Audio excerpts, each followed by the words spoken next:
јавност, по најмала рака очекував, може би за овој заем да се пријави за збор Венко Филипче, бидејќи тој ја држеше пресконференцијата, и да дојде тука како председател на СДСМ, нели на најголемата опозициона партија, барем во моментов, да, втора најголема, и да ги каже сите детали кои што ги соопшти на пресконференцијата, но да бидам искрен, никогаш и не дошол тука да дискутира во собранието, бидејќи соодветно на тоа знае какви аргументи ќе бидат поставени од другата страна и тоа бегање и приличи на вашето однесување, но станува да се демантираат неколку теми кои што особено сакавте да ги наметнете во јавноста, а потоа да се каже и која е реалната суштина и на овој заем и зошто овој заем ќе служи.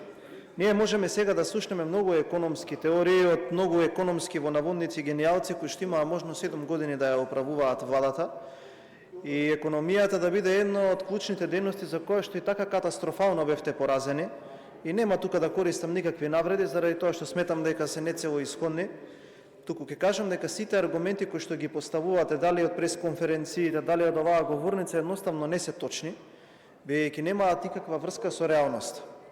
Прво зборувате дали било транспарентно донесено, да, бидејќи е усвоен на влада и еве сега ќе го усвоиме во собранието.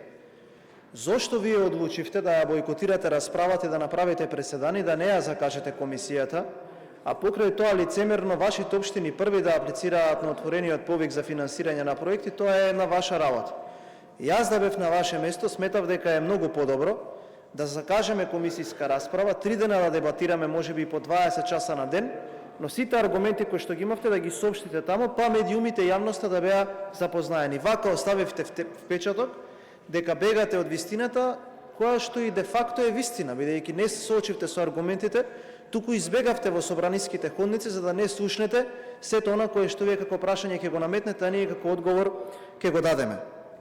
Слушнав многу смешни обвинувања дека парите биле кинески, дека не знам од каде биле земени, зашто од услови на опозиција некој преговарал и договорал. Многу сакав да го прашам Венко Филипче зошто не му пречеше кога од услови на опозиција Христијан Мицкоски договараше донации во времето на короната од Словенија и од Унгарија. Знаете какви помошти за заштитни маски, бидејќи тој генијалец тогаш ги немаше договорено. И ние убедливо доцневме најмногу. Знаете зашто? Заради тоа што од кинеска фирма Старби тој истиот генијалец договараше провизии. Но да го тргнеме тоа на страна, тоа е сосема неважно. Ајде да се фокусираме на суштината за која што сме тука. За прв пат имаме заем кој што однапред пред да биде изгласан знае за што ќе биде потрошен. И за прв пат имаме најтранспарентен начин на тоа како тие средства ќе бидат потрошени. И за прв пат, ако сакате, дополнително тие средства ќе влезат во буџетот само како попатна станица додека не бидат испратени тамо каде што и треба да бидат испратени. Овој заем доминантно ќе биде искористен за две цели. Прво, за финансирање на инфраструктурни проекти во општините во износ од 250 милиони евра, а второ, за финансирање на кредити, на ефтини кредити кон стопанството од 250 милиони евра. Сега да отидеме во првата намена, за финансирање на инфраструктурни проекти. Понакое што го соопшти министерот за локална самоуправа, 80 општини за 357 апликативни формулари имаат поднесено за финансирање на проекти. Во Салава има луѓе кои што биле и поранешни министри и високи функционери во министерствата кои што се одговорни за финансирање на инфраструктурни проекти и одблиску знаат колку е оваа намена важна. Што значи тоа? Тоа значи дека сега за 6 дена ќе заврши процесот на евалуација на тие проекти и тие проекти кои што ќе бидат изберени со ресорните министерства во договор со општините, таквите средства веднаш ќе бидат префрлени на наменски сметки во општините. И општината ќе ги стопанисува за да може да ги финансира одредените проекти. Се зема средствата и се префрла на општините. 250 милиони евра кои што ќе бидат за оваа намена веднаш испратени кон општините, надвор од проектите кои што ги има централната власт и за кои што ќе бидат обезбедени финансии. Втората намена овие 500 милиони евра се оној договор кој што беше склучен со сите стопански комори за финансирање на ефтини кредити кон стопанството, како што кажа колегата Цеков, за малите и средните предпријатија. Малите и средните предпријатија ќе добијат поволни бизнис линии од 250 милиони евра со истите услови како што ќе ги има државата. Дополнително, нема да се застане тука, во минатиот мандат, премиерот Ковачевски знае, од Европската банка повлековме уште 100 милиони евра за финансирање на истата оваа намена. Ве замолам, проверете со Кире Наумов во текот на дебатава колку од тие средства се повлечени од самите компании и зошто македонските компании не аплицираат да ги повлечат овие средства. Многу едноставно, заради тоа што условите се далеку од поволни. Заради тоа што македонските компании можат од комерцијалните банки да добијат кредити по многу поволни услови наместо Македонската развојна банка. За да не биде тоа така, владеачкото мнозинство размислува да ги субвенционира овие услови и да им овозможи на македонските компании и овие 100 милиони евра да може да ги повлекуваат под истите услови како што ќе може да се повлекуваат овие 250 милиони евра за кои што замислете имаме согласност од коморите. Што ќе биде условот? Овие 350 милиони евра да не бидат трошени како до сега, како во претходните заеми за кои што ние им ги даваме на можност на користење и никој не знае каде тие пари ќе бидат потрошени, туку колку што ќе повлечат компаниите од оваа кредитна линија, дотолку повеќе да инвестираат сами.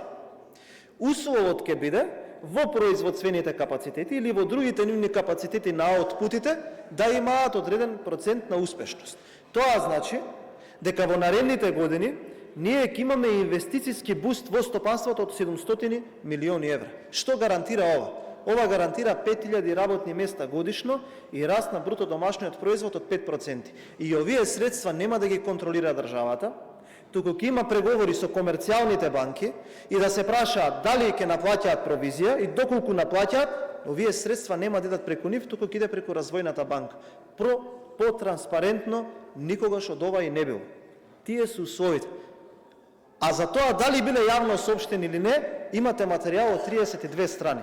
Затоа бидете малку поскромни кога наоѓате некои изговори кои што не држат вода. Бидејќи тука имаат граѓаните и меморија, ама има и институционална меморија. Ако не знаете како, тогаш немојте барем да гледате да пречите. Оставете можност и еве јавно од оваа говорница го поздравувам ставот на градоначалниците кои што доаѓаат од СДСМ и кои што ги управуваат општините да не го почитуваат партискиот став за бојкот на овие средства.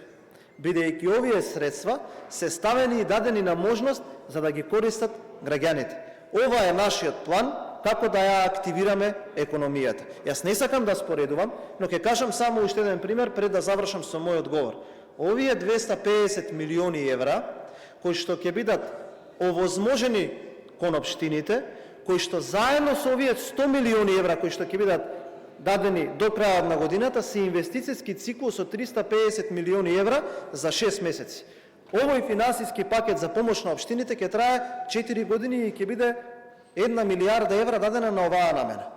Кои проекти тие ќе сакаат да ги финансираат, тоа е нивна работа. Како одлучиле, заедно со граѓаните. И веќе до крајот на годината, кога ќе заврши процесот на евалуација, ќе бидат распишани јавните набавки и за тие проекти ќе бидат избрани изведувачи. Ајде да направиме една споредба. До сега, за коридорот 8 и 10, се потрошени над 300 милиони евра. Исплатени пари од буџетот. Кажете ми, дали некаде е почнато со работа? Дали граѓаните за тие 300 милиони евра имаат видено 1 километар?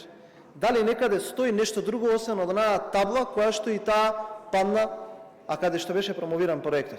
Затоа, оставете ги луѓето, нека почнат со проектите и во иднина ќе има само вакви финансиски планови за финансирање на проекти. Уште еднаш да повторам, да, овие средства ќе бидат внесени во финансискиот систем, да, овие средства нема да бидат управувани од владата и да, овие средства најтранспарентно ќе се бидат управувани од компаниите и од општините. Затоа ве повикувам сите заедно да гласаме за овој заем и да овозможиме овие средства да влезат во финансискиот систем и да генерираат економски раст кој што сите сме свесни дека е насушно потребен. Благодарам.